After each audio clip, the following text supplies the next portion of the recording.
Hello everyone, it's Tim. Welcome to North and South Podcasts.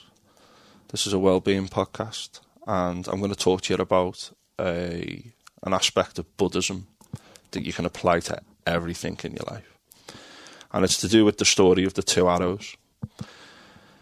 Before we get into that, please like, share, subscribe, support financially if you can through the podcast notes at coffee.com to make this thing expand into the future and get involved. As you know, I'm looking to get involved in more charitable work, working with vulnerable groups in the community. So if you can help out in any way, please do get involved and get in contact. Now, what the Buddha said is that if you get hit with an arrow, it's not nice. And life throws things at you, the world throws things at you. It might be old age, it might be illness, it might be approaching death. It might be a loss of loved ones close to you. It might be a diagnosis, the loss of your home, living in a war zone, all these terrible, terrible things that can happen in the world. And that's the first arrow that hits you. And it hurts. And it's meant to hurt.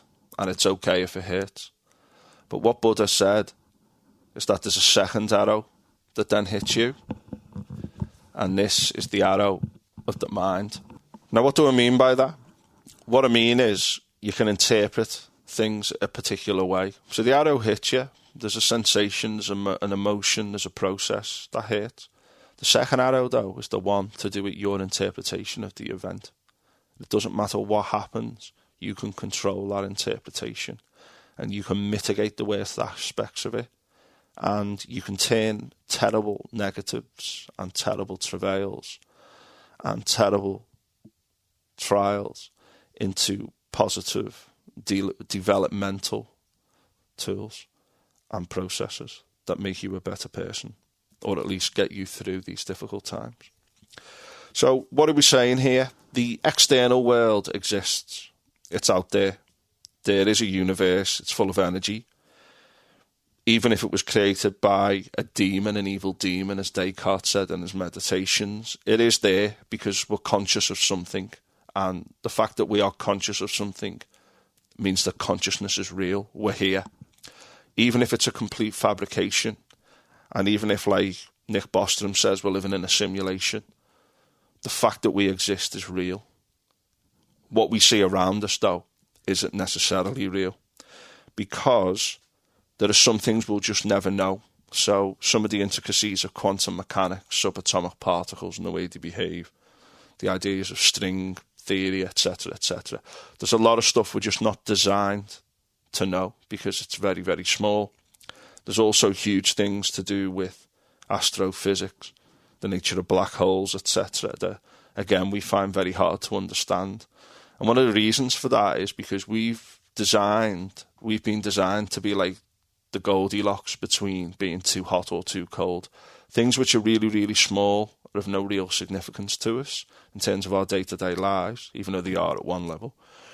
And things that are really, really big, like the behaviour of galaxies, etc., doesn't really affect our day-to-day life, even though it kind of does. So we're like in the middle. We've evolved to survive, to live, to pass on our genes, to procreate. That's effectively what life is about, and the way that we have evolved. Our consciousness and evolution is here to keep us alive, not to understand the true nature of reality, but to keep us alive in the present, in the kind of situations that arise, such as eating food, keeping away from predators, that kind of thing. We are limited about what we can see and what we can experience. And we see through our senses. If you look at things from a subatomic level, the idea that there is some headphones on my head, we might agree, the listener and me might agree that, yeah, there's some headphones on your head. But if we try to actually pin down what headphones are and at what point, by taking away little parts of it, they are no longer headphones, we could get into a bit of a minefield. But generally, we recognise patterns to help us to survive. But we are not designed to truly understand the reality of things. And in many ways, it may well be that a conscious entity is completely unable to understand the complex reality of things. And I don't want to get too philosophical or too much into the free will determinism kind of debate on free will, etc. But things happen in the external world and we can respond to them in a particular way. So, for example, in the concentration camps of World War II, people like Frankl said that the way you responded to being in the camps could help you to survive. You couldn't give up. You had to get through the day. You had to be a bit ruthless with yourself and with others and with your own mind. But you had to get through the day. And those people who kept doing that survived, and those that gave up, you couldn't keep it going because you were under such stress in the concentration camps. Of course, if you're told to go straight to the gas chambers, there was very little you could do anyway. But what Frankl talks about is how you could interpret your day-to-day reality to try and stay alive and to get through it. This is the second arrow that we control. And I'm reading a book at the moment, and it's an anti-anxiety book. It's quite good, and it says, what's your negative story? And you write down what's negative that you're telling yourself in your head.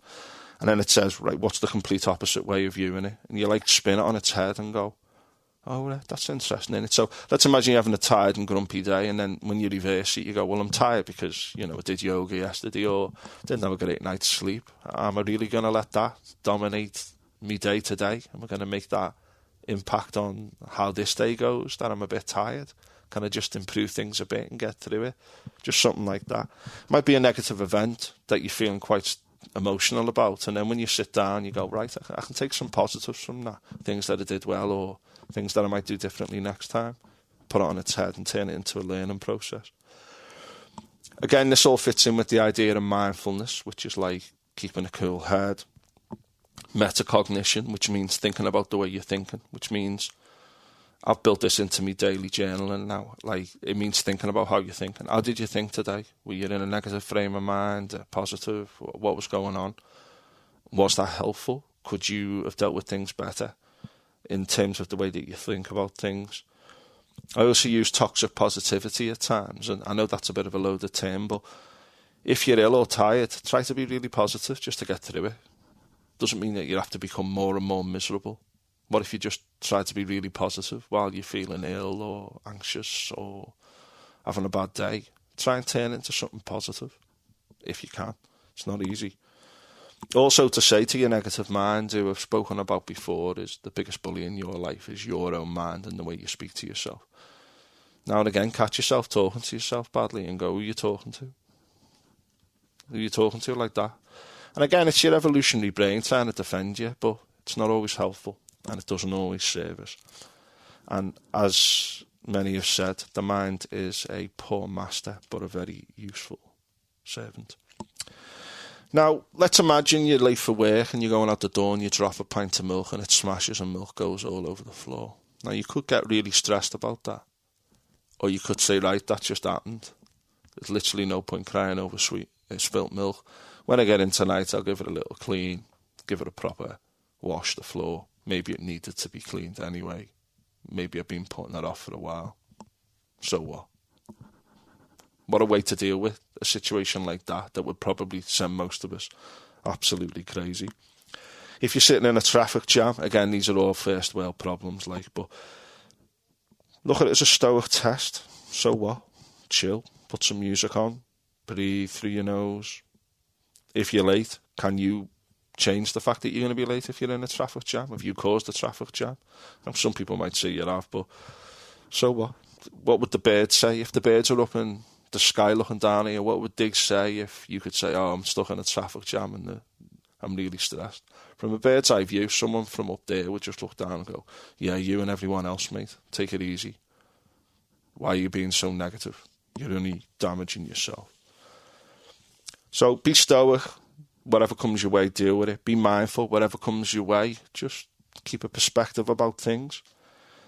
One of the big things, and I didn't deal very well with something that happened to me last weekend, but you're going to deal with difficult people, and it's a test. It's a test of your equanimity, keeping calm.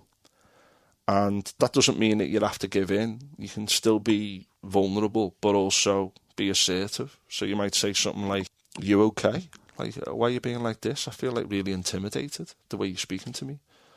Just turn it into something like that. Just be vulnerable to deal with it rather than going into a fight mode.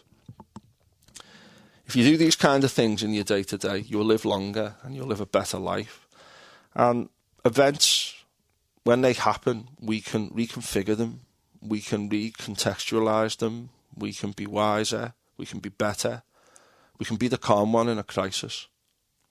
I remember hearing a story about a man who was in a boat that was torpedoed by a German U-boat, and he was a British navyman, I think. Might have been a merchant navyman. And he said he got like a cask of water off the submariners. They gave him some water on the boat and said, yeah, there's some water to keep you alive. And he said he held the water for many weeks, and he just gave everyone a little cap of water twice a day. And he said he wanted to just drink it all, and he knew that the other people in the boat wanted to drink it all, but he thought, if we're going to keep alive, we need to just have a little bit each day to keep us going. And he was right. He controlled his emotions, he controlled his feelings, and he helped people to survive. And he was the calm one in a crisis. And I often think, could I be like that in that kind of a situation? So increase your powers. Don't be saying, oh, there's nothing I can do. It is wise to say, I can't change A, B, and C, but think about the things you can change and say, right, let's turn those around and let's work on them. So last week, as I said, I had to deal with some difficulty with another person last week, and I got a bit upset, and I wasn't happy with the way I dealt with it, and I've since journaled about it, spoken to a few people, come up with a bit of a plan if that kind of thing comes up again. So, if something happens, keep calm and carry on, maintain your equanimity, think to yourself, when that happens, I will do this. Turn it into a bit of a mantra, a bit of an algorithm that you then adopt when that situation arises. Try to take the emotion out of it. Keep calm. Think about your values. Are you a violent person? Are you someone who kicks off at the drop of a hat? Are you someone who's miserable, who makes others miserable? If so, do you want to change that? Do you want to be a better person? What matters to you? What's important to you? What do you want to be like? Start living it.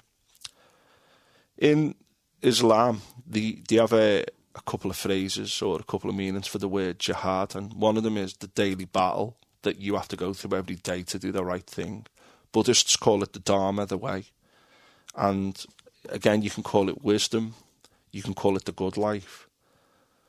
But if you have a setback, so what? What's the best way of moving forward? Reduce everything to that. Right, that's just happened. What can I do? How am I thinking now? Is that actually helping me? Can I get better? And it can be hard to think like this objectively, which is why I like to do journaling so much. And I can't recommend journaling more, because it really helps me to think about the life I'm leading every day. So for the rest of today, there's going to be arrows that hit you, and you can't affect those arrows. But for goodness sake, and for everyone's sake, and most importantly for your sake, when that second arrow hits, make sure that you reduce its impact and turn it into something that helps you. Because when you allow a second arrow to hit you with full force and then deal with the situation in the worst way possible, that's not wisdom. And don't forget, this is the work of a lifetime. Right, cheers folks. Thanks for listening.